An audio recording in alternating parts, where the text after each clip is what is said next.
नमस्कार दोस्तों। सैनिक स्कूल बीजापुर के प्राचार्य, उप प्राचार्य, हिंदी के अध्यापक बालकृष्ण जी, जादव सर जी, सलीम सत्तीकर सर जी, अन्य अध्यापकगण और प्रिय विद्यार्थियों, इन सब को मैं बधाई देना चाहता हूँ क्योंकि इन्होंने हिंदी पखवाड़ा का आयोजन किया और इस पखवाड़ा के तहत इन्होंने हिंदी के विविध कार्यक्रमों का आयोजन किया। हिंदी पखवाड़ा का अर्थ शायद कुछ लोग नहीं समझते। जिस तरह 7 दिन का सप्ताह होता है और 8 दिन का अठवाड़ा, ऐसे ही 15 दिन का पखवाड़ा होता है। तो 15 दिन तक हिंदी को लेकर विविध कार्यक्रमों का आयोजन सैनिक स्कूल बीजापुर वालों ने किया, इसीलिए आप सभी बधाई के पात्र हैं। मुझे बहुत कम समय दिया गया है, अपने इतने कम समय में ही मुझे अपनी पूरी बात को समेटना है, तो इसलिए मैं सीधे विषय पर आता हूँ और कहना चाहूँगा कि महात्मा गांधी जी ने कहा है कि राष्ट्र भाषा के बिना देश गूंगा होता है। इसलिए देश की राष्ट्रभाषा होना अनिवार्य है और यह विश्व में प्रत्येक देश की अपनी एक राष्ट्रभाषा है। इस देश की या हमारे देश का या दुर्भाग्य कहिए या कुछ और, कि हमारी राष्ट्रभाषा आज तक घोषित नहीं हुई है। यानी हिंदी को लोग राष्ट्रभाषा समझते हैं, लेकिन यह अभी भी घोषित नहीं है। ये आज भी राजभाषा के रूप में ही डिक्लेयर्ड है, घोषित है, राष्ट्रभाषा नहीं बनी है। ये बड़े दुर्भाग्य से हमें कहना पड़ता है। और एक बात और कहना चाहूंगा कि अगर कोई भारत की राष्ट्रभाषा बनने योग्य कोई भाषा है तो वो सिर्फ और सिर्फ हिंदी ही है। हिंदी के अतिरिक्त ऐसी कोई अन्य भाषा राष्ट्रभाषा बनने के योग्य मुझे तो नजर नहीं आती है, क्योंकि कश्मीर से लेकर कन्याकुमारी तक, यानी उत्तर से दक्षिण, पूर्व से पश्चिम तक पूरे देश में हिंदी ही ऐसी भाषा है जो बोली जाती है, जो समझी जाती है। प्रत्येक व्यक्ति हिंदी को बोलता और समझता है। अन्य कोई ऐसी भाषा मुझे नजर नहीं आती है। और हिंदी एक चेन भाषा भी है, जोड़ने वाली भाषा। यानी हिंदी जोड़ने वाली भाषा है, तोड़ने वाली भाषा नहीं है। इसके लिए मैं एक उदाहरण देना चाहूँगा कि एक कर्नाटक का ही व्यक्ति देश के किसी अन्य राज्य में जाता है, जैसे केरला में जाता है, तमिलनाडु में जाता है, उड़ीसा में जाता है, या कहीं और मिजोरम या और कहीं जाता है, और इस व्यक्ति को कन्नड़ के अतिरिक्त कोई अन्य भाषा आती ही नहीं है, और वहाँ का या उस राज्य के व्यक्ति को उसकी अपनी स्थानीय भाषा के अतिरिक्त कोई और भाषा आती ही नहीं है, तो तब ये जिस काम से, जिस कार्य को लेकर गया है, वहाँ दोनों का संपर्क या दोनों के बीच जो विचारों का आदान प्रदान है वो कैसे हो सकेगा। तो ऐसे समय में हिंदी अगर कॉमन भाषा है, हिंदी अगर वो भी जानता है, ये भी जानता है, तो हिंदी में वो अपने विचारों का आदान प्रदान करेंगे और दोनों का काम सरल हो जाएगा। और ये हो भी रहा है दोस्तों, ऐसा ही हो रहा है।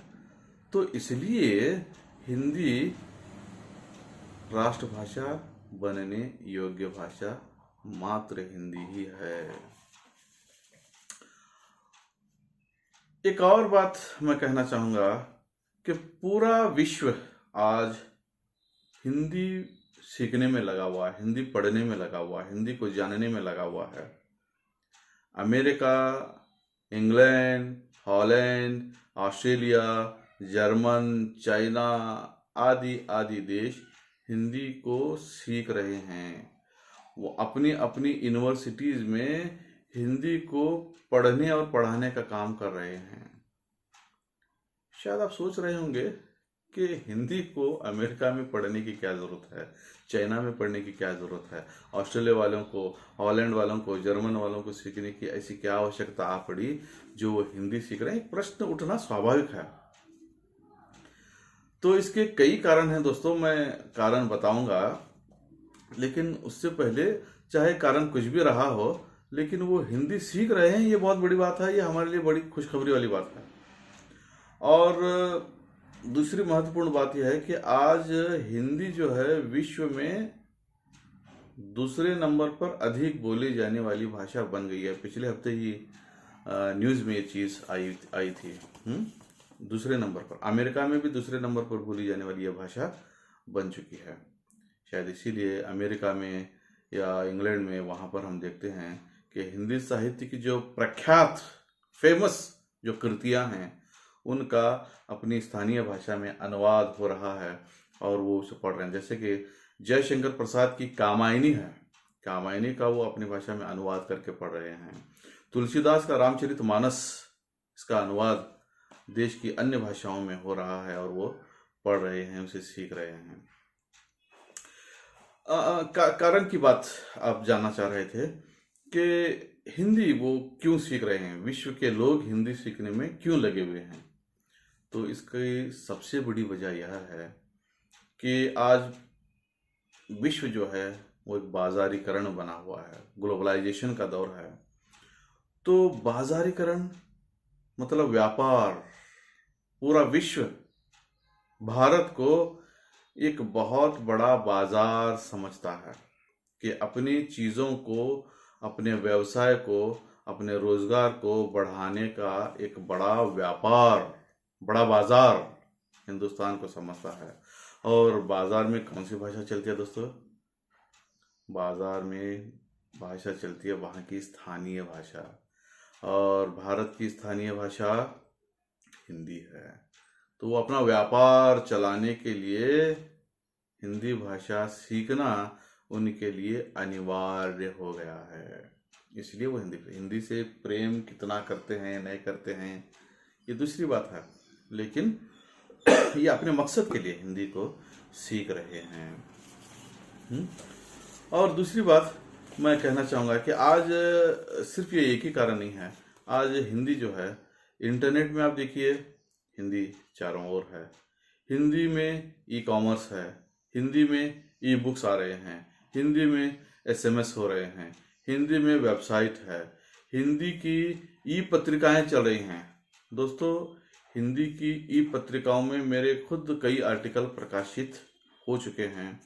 ई पत्रिकाएं मैं भी पढ़ता हूँ, आप भी शायद ही ई पत्रिकाएं पढ़ते होंगे। तो हिंदी का इस तरह ऐसा कोई कोना नहीं रहा है जहाँ पर हिंदी नहीं है। हिंदी सब तरफ चल रही है। तो एक तरफ पूरे विश्व में हिंदी सीखी जा रही है, पढ़ी जा रही है, पढ़ाई जा रही है, पूरा विश्व हिंदी की ओर लगा हुआ है। लेकिन मुझे बड़े अफसोस के साथ, बड़े खेद के साथ यह कहना पड़ता है कि अपने ही देश में हिंदी के साथ सौतेला व्यवहार हो रहा है। आप चौंकेंगे दोस्तों, चौंक रहे होंगे कि क्या कह रहे होंगे कि हिंदी के साथ भारत में ही सौतेला व्यवहार हो रहा है। हाँ दोस्तों, हो रहा है। भारत पूरा छोड़िए, मैं कर्नाटक की बात करना चाहूँगा कि हमारे अपने कर्नाटक में ही हिंदी के साथ सौतेला व्यवहार हो रहा है। ये मैं दावे के साथ कहूँगा। वो ऐसे कि 1990 से पहले माध्यमिक विद्यालयों में सभी भाषा के छात्र, चाहे अंग्रेजी माध्यम के हो, कन्नड़ माध्यम के हो, उर्दू माध्यम के हो, मराठी माध्यम के हो, तेलुगु तमिल के माध्यम के हो, सब विद्यार्थियों को हिंदी पढ़ाई जाती थी। लेकिन 1990 के बाद उर्दू माध्यम के विद्यार्थी, मराठी माध्यम के विद्यार्थी, तेलुगु तमिल के माध्यम के विद्यार्थी जो कर्नाटक में हैं, उनको हिंदी से पढ़ने से वंचित किया गया, उन्हें रोका गया है।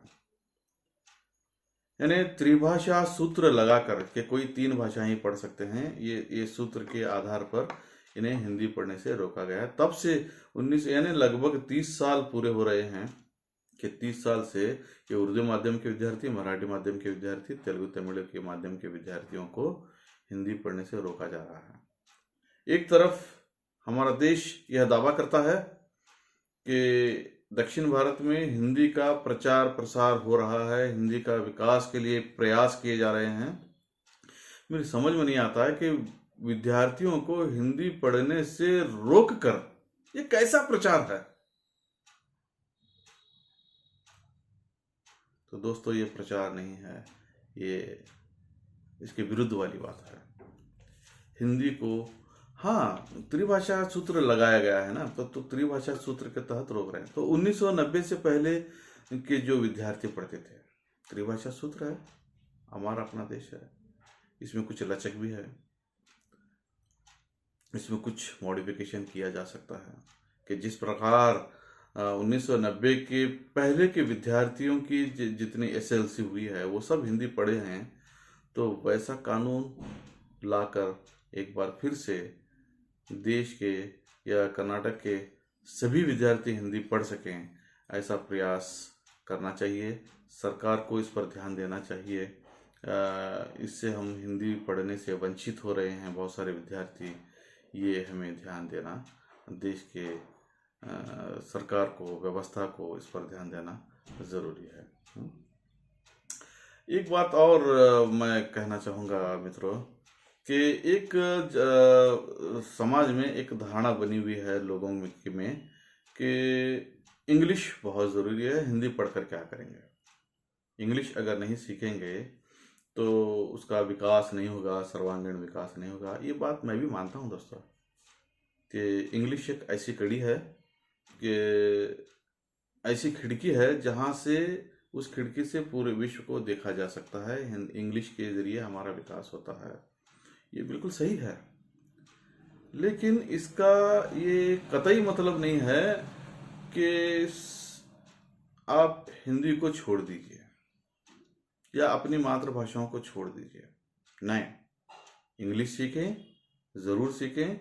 इंग्लिश के बगैर हमारा डेवलपमेंट नहीं हो सकता, हमारा विकास नहीं हो सकता। इंग्लिश ज़रूर सीखना चाहिए, लेकिन साथ साथ हमारी अपनी देश की जो भाषा है, हिंदी है, उसको ज़रूर सीखें, क्योंकि इसमें हमारी संस्कृति छिपी हुई है, इसमें हमारी पहचान छिपी हुई है, इसमें हमारा अस्तित्व है, यह हमारा वजूद है। अगर हम अपने वजूद को खोएंगे, अपने अस्तित्व को खोएंगे, तो वजूद को खोकर, अस्तित्व को खोकर कोई अपनी पहचान ही मिटा देगा तो फिर क्या, उसका क्या है। इसलिए हिंदी को सीखना अनिवार्य है।